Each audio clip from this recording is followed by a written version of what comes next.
कहानी की शुरुआत में बताया जाता है कि एक एस्ट्रॉयड के पृथ्वी से टकराने के 5 साल बाद दुनिया की 75% जनसंख्या खत्म हो गई। एस्ट्रॉयड के टुकड़े अभी भी पर्यावरण में मौजूद थे, हवा दूषित हो गई और बची हुई रेडिएशन अभी तक असर दिखा रही थी। भूकंप और तूफान जैसी चीजें धरती पर आम हो गई। इंसानों के पास बंकर में रहने के अलावा कोई दूसरा रास्ता नहीं था। अब हम जॉन नाम के एक आदमी को देखते हैं जो ग्रीनलैंड के एक बंकर में अपने परिवार के साथ रहता है। वो एक इंजीनियर के तौर पर काम करता है, लेकिन साथ ही एक जासूस भी है, जिसका मतलब है कि उसे एक खास सूट पहनकर कभी कभी बंकर से बाहर जाकर दुनिया के हालात को जांचना पड़ता है। एक दिन उसे जमीन पर एक दरार खुली हुई दिखी और उसे एहसास हुआ कि ये दरारें धीरे धीरे बड़ी होती जा रही हैं। फिर जॉन बीच पर गया और वहाँ उसने कुछ लाइफ बोट्स और एक टूटी हुई शिप को देखा। सबसे पहले उसने हर लाइफ बोट को चेक किया, लेकिन उनमें से किसी में भी उसे कुछ काम का नहीं मिला। तो फिर वो शिप के अंदर घुस गया और वहाँ उसे कुछ काम की चीजें मिल गई, जिन्हें उसने अपने पास रख लिया। अंदर और आगे जाकर उसे बहुत सारी लाशें दिखी। चीजें ढूंढते हुए जॉन को एक नोटबुक भी मिली, जिसमें एक खूबसूरत फूल रखा हुआ था। जॉन ने उस नोटबुक को भी अपने पास रख लिया। उसी वक्त बंकर से उसे रेडियो पर एक चेतावनी मिली कि एक बहुत ही खतरनाक तूफान आ रहा है। जॉन ने पूरी ताकत से दौड़ना शुरू कर दिया, क्योंकि तूफान बहुत तेज रफ्तार से उसके पीछे आने लगा था। खुशकिस्मती से जॉन गेट के ऊपर से कूदकर सही टाइम पर बंकर के अंदर घुस गया और तूफान के अंदर आने से पहले ही उसने गेट को बंद कर दिया। खुद को बचाने के बाद जॉन सदमे में बैठ गया। वो सोचने लगा कि मौत के कितना करीब था। इसके बाद जॉन ने अपने थेरेपिस्ट से मिलने का फैसला किया और दुनिया की अजीब हालत के बारे में बातें करने लगा। थेरेपिस्ट ने कहा कि सबकी यही हालत है, लोग बस दिखा रहे हैं कि सब कुछ ठीक है। इसीलिए उसने जॉन से कहा कि चिंता क्यों कर रहे हो, तुम्हारे हाथ में कुछ है। अपने परिवार के साथ ज्यादा से ज्यादा समय बिताओ, खुलकर जियो। इसी बीच जॉन की पत्नी एलिसन दूसरे बंकर में बैठी लीडर्स के साथ मीटिंग कर रही थी, जहां सब लोग बातचीत कर रहे थे कि खाने पीने की चीजें खत्म होने लगी हैं। तभी एलिसन को एक मैसेज मिला जिसमें लिखा था कि जॉन सही सलामत वापस आ चुका है। उसी मीटिंग में डॉक्टर अमीना ने साइंटिस्टों से मिली जानकारी दी, जो उसे दूसरे बंकर्स से मिली थी। वो एस्ट्रॉयड से बने हुए खड्डों के बारे में थी। इन खड्डों का साइज और गहराई उन्हें तूफान से बचाएगी और मुमकिन है कि जहरीली हवा भी उनका कुछ खास नहीं बिगाड़ेगी। इसीलिए वो जगह रहने के लिए बढ़िया हो सकती है। लेकिन एडम ने याद दिलाया कि ये गड्ढे तो फ्रांस में हैं और पूरे यूरोप में लड़ाई चल रही है। तभी अचानक एक भूकंप आया और पूरा बंकर हिलने लगा। लेकिन सब लोग सिर्फ इंतजार कर रहे थे कि भूकंप कब रुकेगा और फिर अपने काम में लग गए, मानो ये बिल्कुल आम बात हो। मीटिंग में कोई कहने लगा कि ये भूकंप और ज्यादा तेज होने लगे हैं। फिर एलिसन ने सबको याद दिलाया कि बाहर कुछ लोग अभी भी फंसे हुए हैं, हमें उनकी भी मदद करनी होगी। लेकिन एडम कहने लगा कि हमारे पास और लोगों को रखने के लिए चीजें नहीं है और साथ ही वो आएंगे पता नहीं किस तरह की बीमारी ले आए, इसीलिए इस चीज को तो छोड़ देना चाहिए। लेकिन एलिसन कहने लगी कि वोटिंग करके ही पता चलेगा लोग क्या चाहते हैं। हाथ उठे और ज्यादातर लोगों ने एलिसन का साथ दिया। इसीलिए ये तय हुआ कि कल बर्फ पर चलने वाली एक गाड़ी को भेजा जाएगा। बाद में जब जॉन बंकर की पाइप्स को ठीक कर रहा था, तभी एलिसन ने अपने बेटे नेथन को बाहर देखा। इस बात से वो बहुत गुस्सा हुई कि बीमार हो जाओगे, अंदर आओ जल्दी। अंदर अपने कमरे में नेथन टॉर्च का इस्तेमाल करके अपनी बेडशीट में किए गए छेदों से लाइट मार रहा था, जिससे ऊपर की दीवार पर सितारे बन जाते और उसे ऐसा महसूस होता कि वो आसमान को देख रहा है। अगले दिन जॉन ने बंकर की दीवारों पर कुछ दरारें देखी। इसी बीच बंकर से भेजी हुई एक गाड़ी बाहर गई और कुछ लाचार लोगों को बचाकर वापस आने लगी। आते वक्त टीम ने बंकर में कॉल किया और दूसरे राउंड के लिए परमिशन मांगी, क्योंकि जगह कम होने की वजह से वो कुछ लोगों को पीछे छोड़ आए थे। लेकिन एडम ने तुरंत मना कर दिया, ये याद दिलाते हुए कि हमारे पास इतनी जगह और खाना कहाँ है यार, लोग इकट्ठा करे जा रहे हो। उसी वक्त एक और भूकंप आया और उसका गाड़ी से संपर्क टूट गया। बंकर पहले से भी ज्यादा जोर से हिलने लगा, जिससे लोग और सामान दोनों गिरने लगे और तभी अचानक छत के कई हिस्से बुरी तरह टूट गए, जिससे कई लोग फंस गए और उन्हें गंभीर चोटें भी लगी। कुछ पत्थर जॉन के सर पर आ गिरे और धूल की वजह से कई दिन से चल रही उसकी खांसी और बढ़ गई। लेकिन उसके एक दोस्त ने उसे वहां से निकलने में मदद की। तभी सारे अलार्म बज गए और बंकर फिर से हिलने लगा। थोड़ी दूर से एक धमाके की आवाज आई। जॉन ऑफिस की तरफ दौड़ा ताकि एलिसन को बचा सके। एलिसन को काफी चोट आई थी। जॉन ने जल्दी से उसे खड़ा किया और दोनों अपने बेटे को ढूंढने निकल पड़े। दोनों ने नेथन को उसके कमरे में मास्क पहने हुए पाया, लेकिन फिर भी उसे सांस लेने में दिक्कत हो रही थी।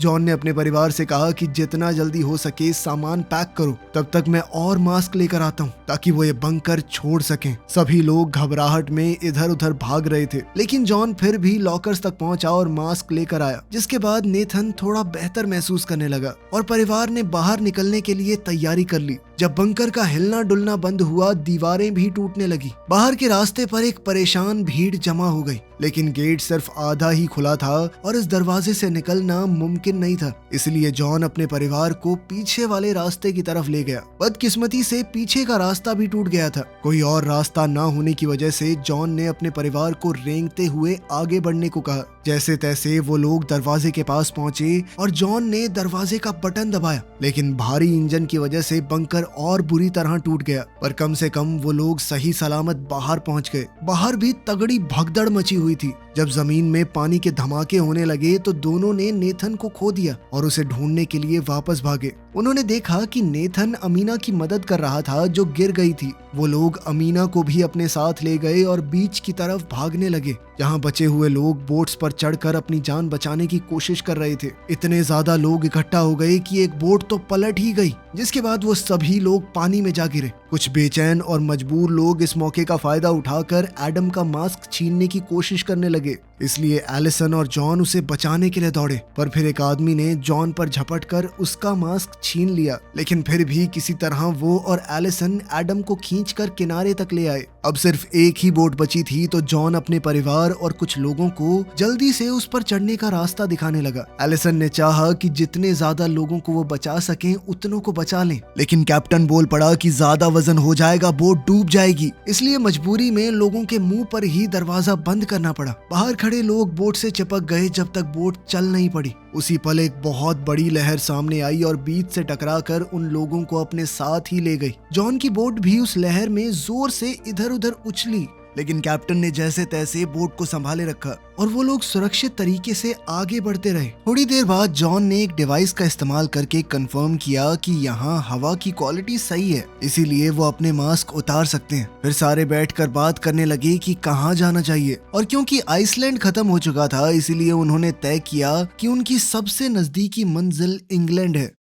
कुछ घंटे बाद बोट ने काम करना बंद कर दिया, पर फिर जॉन ने इंजन चेक किया और उसे ठीक कर दिया, जिससे वो दोबारा अपना सफर जारी रख सके। जब रात हुई तो नेथन बहुत खुश हुआ, क्योंकि आखिरकार उसे तारे दिख ही गए। कुछ दिन बाद बोट फिर से रुक गई क्योंकि उसमें तेल खत्म हो गया था। अब किसी के पास कोई रास्ता नहीं था, तो उन्होंने बोट को समुद्र की लहरों के भरोसे छोड़ दिया कि वो उन्हें कहीं तो लेकर जाएंगी। काफी लंबे इंतजार के बाद आखिरकार बोट जमीन तक पहुंच गई। सबने बाहर देखा तो हैरान हो गए जब उन्हें पता चला कि वो लिवरपूल में है। जॉन ने अपने डिवाइस से कंफर्म किया कि हवा यहाँ पर साफ है, पर अब उन्हें जल्द से जल्द रहने के लिए जगह ढूंढनी होगी। लेकिन जब उन्होंने नीचे देखा तो पता चला कि एरिया का एक हिस्सा पानी में डूब चुका है। जॉन ने एक चप्पू लिया और बोट को चलाना शुरू किया, जब तक बोट आखिरकार एक सूखी सड़क से टकरा नहीं गई। सभी बोट से उतरे और देखा कि शहर बिल्कुल सूना लग रहा था। उन्हें सड़क पर कुछ लोग दिखे तो वो उनका पीछा करने लगे और एक ऐसी जगह पहुंच गए जहां लोग किसी तरह जिंदा रहने की कोशिश कर रहे थे।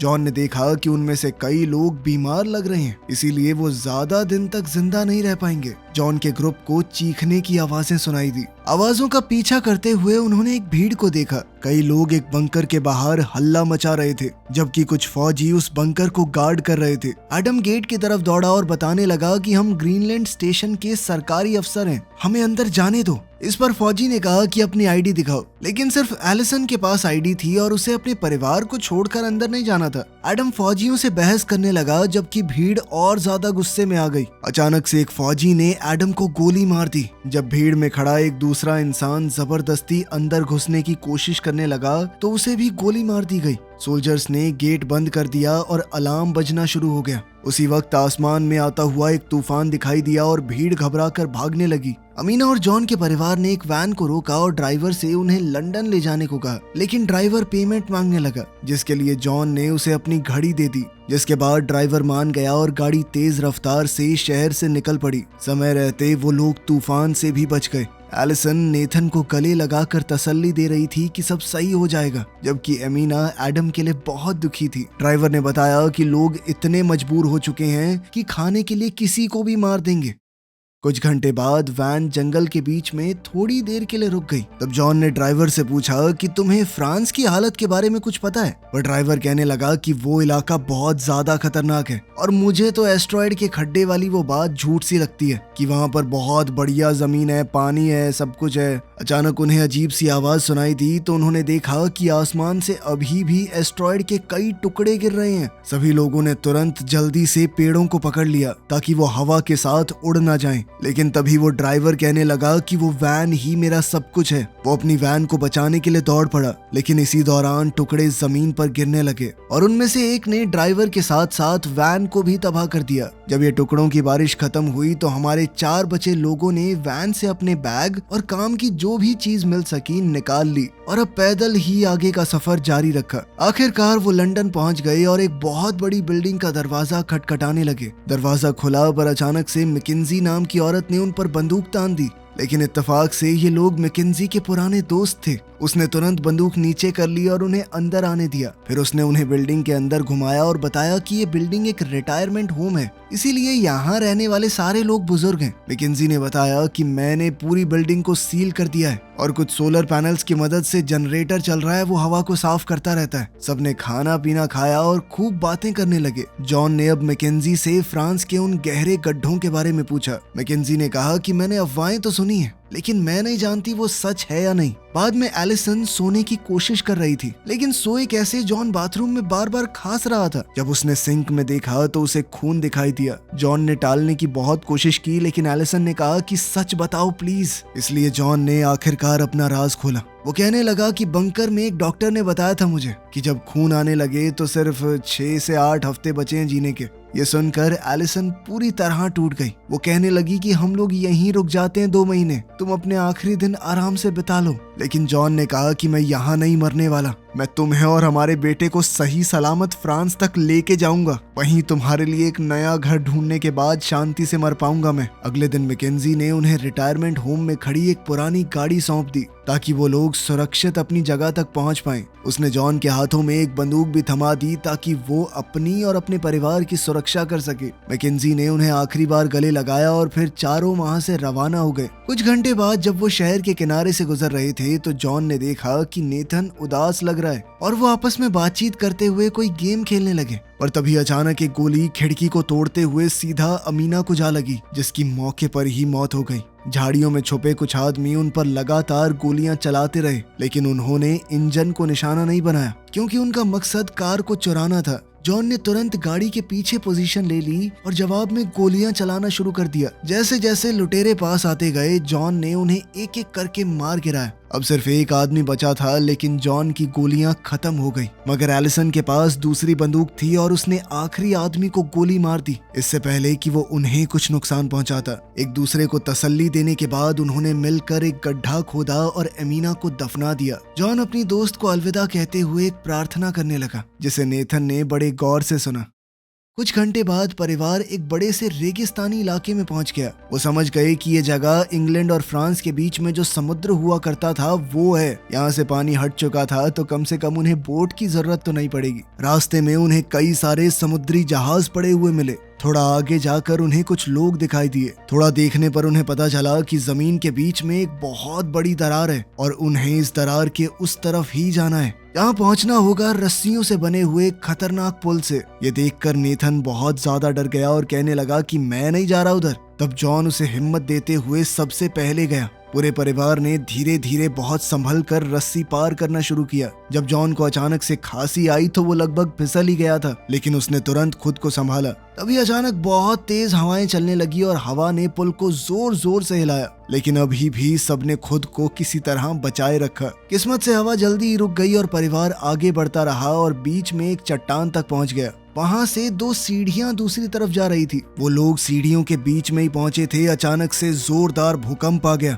किस्मत से तीनों में से कोई नहीं गिरा। वो तीनों आगे बढ़ने लगे ही थे कि तभी अचानक से दूसरा भूकंप आया। इस बार दोनों तरफ की चट्टानें टूटने लगी। जल्द ही रस्सियों से बना हुआ वो पुल भी टूट गया। कई सारे लोग खाई में नीचे गिर के मर गए। दूसरी सीढ़ी पर मौजूद एक आदमी ये देखकर डर गया और उसने जल्दी से दूसरी तरफ पहुंचने के लिए अपने आगे लगे हुए आदमी को धक्का देकर खाई में गिरा दिया, लेकिन फिर वो सीढ़ी पूरी फिसलने लगी। इसीलिए वो आदमी छलांग मार के नेथन के ऊपर कूद गया। इसी के साथ दूसरी सीढ़ी नीचे खाई में गिर गई। परिवार ने नेथन को पकड़ के रखा जबकि वो आदमी फिसल कर अपनी मौत की तरफ चला गया। नेथन को उसके माँ बाप ने वापस ऊपर चढ़ने में मदद की और फिर किसी तरह सीढ़ी को पार कर लिया। अब उनके पास पैदल चलने के अलावा कोई चारा तो था नहीं, लेकिन चाहे वो जितना भी चलते जाएं सिर्फ एक वीरान जमीन ही नजर आती थी। तभी अचानक से उन्हें गोली चलने की आवाज सुनाई दी और उन्होंने डेनिस नाम के एक आदमी को उन पर बंदूक ताने हुए देखा, लेकिन उसने बंदूक को नीचे कर लिया जब उसे एहसास हुआ कि ये लोग लुटेरे नहीं हैं।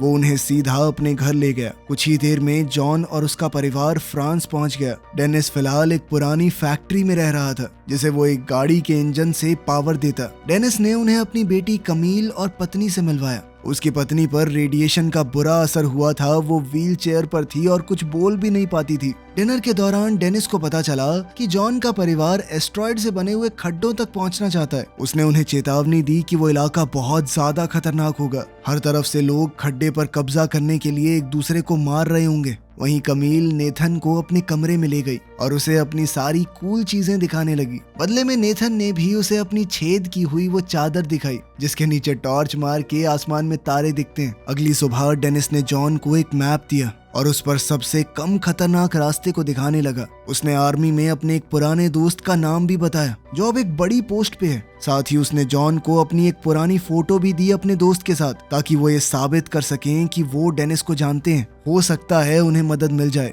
अचानक डेनिस ने रोते हुए जॉन से एक गुजारिश की, क्या तुम लोग कमील को भी अपने साथ ले जा सकते हो? वो खुद अपनी बेटी को उस खड्डे तक ले जाना चाहता है, लेकिन उसे यहीं रहकर अपनी पत्नी का ख्याल रखना होगा। जॉन थोड़ा हिचकिचाया लेकिन एलिसन तुरंत मान गई। इसके बाद कमील अपने माँ बाप को अलविदा कहते हुए जॉन के परिवार के साथ डेनिस की वैन में बैठकर निकल पड़ी। कुछ घंटे गाड़ी चलाने के बाद एलिसन ने नोटिस किया कि बच्चों का मूड खराब है, इसीलिए उन्होंने ब्रेक लेकर रुकने का फैसला किया। फिर जॉन ने बच्चों को एक गेम खिलाई जिससे मूड थोड़ा बेहतर हुआ। तभी अचानक उन्हें सड़क पर कुछ गाड़ियां दिखाई दी और कई फौजियों ने उन्हें घेर लिया। कमील ने अपने पिता के जनरल दोस्त का नाम लिया और फौजियों को मना लिया कि वो उन्हें एरिया क्रॉस करने में मदद करें। रात तक वो लोग एक लड़ाई के मैदान में पहुंच गए जहां आर्मी कुछ लोगों से लड़ रही थी। एक फौजी उन्हें पीछे से ले गया ताकि वो बिना किसी की नजर में आए जंगल से गुजर सकें। जब उनके पास एक धमाका हुआ तो उन्हें रुकना पड़ा, लेकिन जल्द ही उन्होंने दोबारा चलना शुरू किया और फिर कुछ तारों को पार करके और ज्यादा खतरनाक एरिया में पहुंच गए। अब उन्हें गोलियों और धमाकों से बचने के लिए जितनी तेज हो सके उतनी तेज दौड़ना पड़ा। हर तरफ लोग मर रहे थे और तभी परिवार ने एक आदमी को आग की लपेट में देखा। फिर उनके साथ वाले फौजी ने बंकर में कॉल करके बताया कि मेरे साथ सिविलियन है और कुछ दूसरे फौजियों ने उन्हें आगे बढ़ते रहने को कहा। जितना हो सकता था वो उन्हें कवर देते रहे। वो सब आगे बढ़ते हुए जंग के लिए तैयार की गई एक सुरंग तक पहुंच गए जहां जॉन बुरी तरह खांसने लगा और लगभग गिर पड़ा। सुरंग के अंदर से गुजरते हुए उन्हें कई लाशें मिली। आखिर में वो एक सीढ़ी तक पहुंचे और उनके साथ आए हुए फौजी ने उन्हें जंगल में भेज दिया, ये कहकर कि बस सीधे चलते रहना जब तक कैंप न मिल जाए। सुबह होने पर वो आखिरकार मिलिट्री कैंप तक पहुंच ही गए। कमील ने कुछ पहाड़ों की तरफ इशारा किया जो पहले वहां नहीं थे और जॉन ने हिसाब लगाया कि वो अपनी मंजिल के बहुत करीब आ चुके हैं। जब उन्होंने डेनिस के दोस्त के बारे में एक फौजी से पूछा तो पता चला कि वो तो मर चुका है और अब ये वाले फौजी उनकी मदद करने में इंटरेस्टेड नहीं है। इसलिए जॉन ने उन्हें बताया कि मेरे पास कुछ ही दिन बचे हैं भाई, मैं बस अपने परिवार को बचाना चाहता हूँ। एक आदमी ने उन पर तरस खाया और उन्हें अपनी बस में जगह दे दी। जॉन का परिवार और कुछ और लोग बस में बैठ गए जो उन्हें उनकी मंजिल तक ले जाएगी, लेकिन रास्ते में ही एक धमाका होने की वजह से सफर रुक गया। अचानक बस को कुछ लुटेरों ने घेर लिया। इसके लिए एक फौजी बाहर निकलकर लड़ने लगा, लेकिन लुटेरों ने उसे तुरंत गोली मार दी। फिर एक बदमाश ने ड्राइवर को भी मार दिया और सभी को बस से उतरने पर मजबूर किया। जॉन ने अपने परिवार को तो बाहर भेज दिया लेकिन खुद पीछे ही रुक गया ताकि उस लुटेरे पर झपट सके। आवाज सुनते ही बाहर जब एक दूसरे लुटेरे ने अंदर जाने की कोशिश की तो पैसेंजर्स में से एक ने उसके सर पर पत्थर दे मारा। तभी बस के अंदर से 2 गोलियां चलने की आवाज आई। जॉन अपने हाथ में बंदूक लिए बाहर निकला और सब लोग खुश हो गए, लेकिन जॉन को भी गोली लग चुकी थी। सब लोग बस में बैठ गए। नेथन ने जॉन के जख्म पर दबाव बनाए रखा, जबकि एलिसन ने बस चलाई। कुछ ही देर में वो एक नए बने हुए पहाड़ की चोटी तक पहुंच गए और परिवार जॉन को संभालते हुए तब तक चलता रहा जब तक उन्हें अपनी मंजिल नहीं दिख गई। सभी अफवाहें सच निकली। एस्ट्रॉयड से बना हुआ एक खड्डा एक बेहद खूबसूरत जगह थी, जहां उपजाऊ जमीन थी, कोई प्रदूषण नहीं था। एक नई जिंदगी शुरू करने के लिए ये बेहतरीन जगह है। उसी पल जॉन गिर पड़ा और उसके परिवार ने हर तरफ से उसे घेर लिया, उसकी मौत से पहले एक आखिरी बार अलविदा कहने के लिए। जॉन की मौत पर सब लोग फूट फूट कर रोने लगे और आखिरकार नेथन ने अपने पिता के लिए वही प्रार्थना कही जो उसने पहले सुनी थी। वीडियो पसंद आई तो लाइक कर देना, चैनल को सब्सक्राइब कर लेना। मिलते हैं अगली वीडियो में।